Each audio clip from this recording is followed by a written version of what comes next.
Hello from the 11th inning stretch. This is the series wrap-up for the Washington Nationals and the series preview for the Milwaukee Brewers. My name is Paul Epi. My name is Alex Schneider. Finally doing another one of these previews again. Good to have you back once again. So what are your quick thoughts on the Nationals? Honestly, I'm glad that they actually played 500. They won 2, lost 2 in the 4-game series, right? It was 4 games, correct? Yeah, they split, correct. Yeah, so it's a 2-2 split, which is nice to see.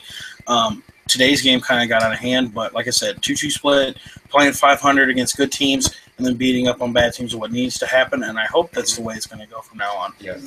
Oh, a road split against a division leader, you can't complain about that. Like you said, that there was that one game where you need to throw out the tape and move on to Milwaukee. So that's what we're here to do. We're going to move on to Milwaukee. So the Cardinals will play Monday, Tuesday, Wednesday, and the series will begin on Monday afternoon when Junior Guerra goes for the Brewers, followed by Willie Peralta and Zach Davies. And then for the St. Louis Cardinals, Carlos Martinez, Mike Leake, and Jaime Garcia. For the Cardinals for the Brewers injury wise, nothing to report. For the Cardinals injury report, there's one thing. Johnny Peralta had a setback. I heard today on the pregame show that he cut his thumb open while cutting open a box. I don't know if it was with a box cutter or what it was with. I just know that his thumb was cut open, and which has reached a setback in his rehab starts. It's kind of funny to hear about these really stupid injuries. Like you hear, guys like, "Oh, I broke my hand opening a suitcase or trying to tie my shoe or something like that." Chris Sale, was it last year or whatever? Like broke his hand from carrying a couch or something. Something stupid like that. It's just add this to the list of stupid injuries that shouldn't happen. Anyway, for the who's hot for the Brewers, there's 2 of them actually. Jonathan Lucroy.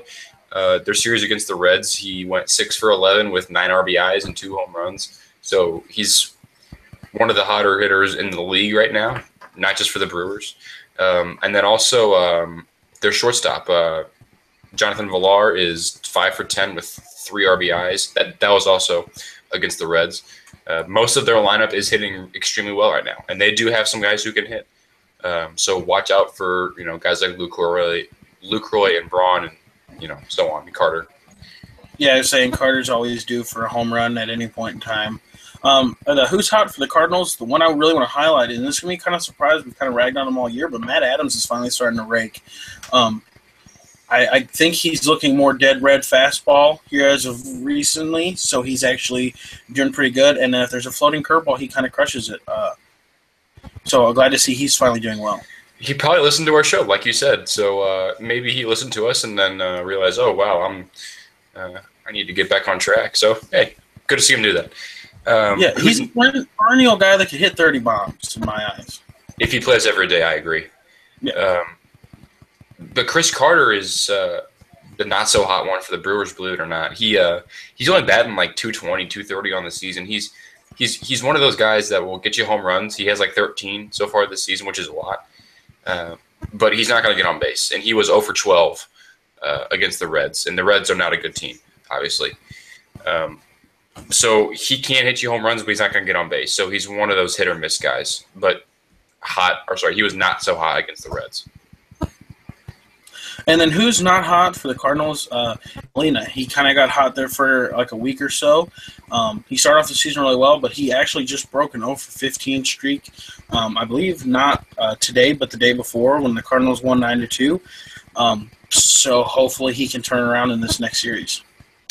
I'm going to go with a 2-1 Cardinals win. The Brewers can hit the ball, and if the Cardinals pitching kind of regresses and continues to struggle like they have for a good part of the season, then the Brewers are probably going to pound them pretty hard.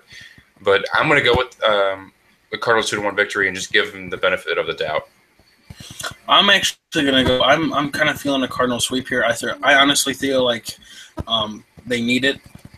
Their record's fairly decent right now. They're above 500, which is nice to see. But I believe if they get a sweep and get some momentum going into the next series, I think it'll help them out a lot. So I'm thinking a 3-0 or clean sweep of the Brewers.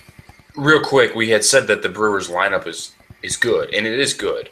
But their pitching is not good.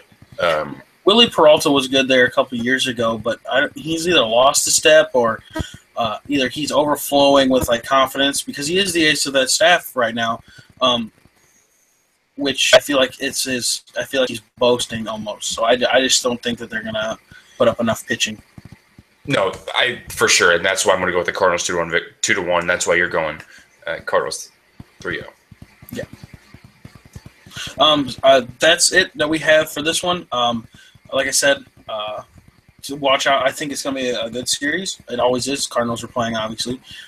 So everybody, watch the Cardinals. And also, if you guys are baseball fans, watch the key matchups. Tonight, Clayton Kershaw's throwing for the Dodgers against Bartolo Colon. You don't just have to watch the Cardinals. If you're a baseball fan, you can watch everyone. Sometimes it's good to not watch the Cardinals when you're a baseball fan. Yeah, and also you get to watch out the other teams to see what's going on so you guys know what to expect going into a series here in the future or whatnot. So make sure you guys are paying attention to that. Stay tuned for this week's upcoming podcast. We kind of have it planned out already. And if you haven't, check out the old podcast. And thank you guys for watching. My name's Alex Schneider. And I'm Paul Epty. Thank you guys for joining us. Have a good night.